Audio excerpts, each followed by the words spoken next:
So to focus now on Zaporizhia, and again, it's only one example of the plant's reactors in Ukraine, but fortunately, um, Zaporizhia, which is the scene of most of the action right now, is composed of 6 reactors, which are the most modern Soviet-era design. And so that they have safety features generally that are roughly comparable to Western pressurized water reactors, with some important exceptions. But this differs from Chernobyl, which was a considerably different design and had its own vulnerabilities and eccentricities, which contributed to the severity of the 1986 accident. So, in contrast, the VVER-1000s have an emergency core cooling system. That's a standard system for Western nuclear reactors.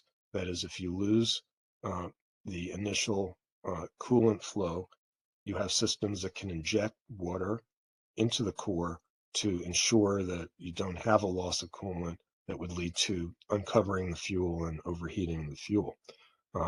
The VVR 440s, which are an earlier design and which Ukraine has a number of at other sites, do not have emergency core cooling systems, or they didn't originally, and that's a problem.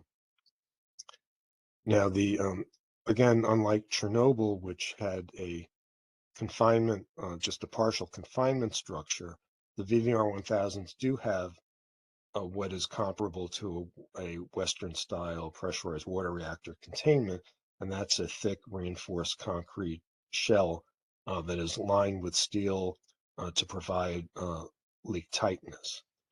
And the structure is comparable in geometry and dimensions to Western reactors, and that the thickness of the containment wall is over 1 meter, and the dome is about 1 meter. Next slide, please.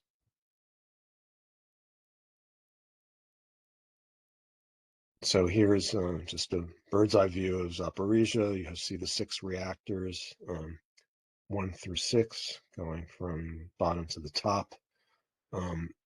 Other important features are the substation, where the connection to the main power grid is. That's the 750 kilovolt substation that's marked there.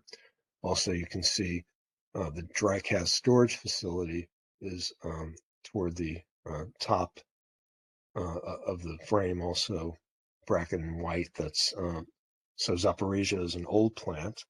First reactors were commissioned in the early 1980s, and so it's even though much of the spent fuel was removed when it was still part of the Soviet Union and taken to other parts of the Soviet Union for reprocessing, there's still a large amount of spent fuel that's accumulated at the site. Next slide, please.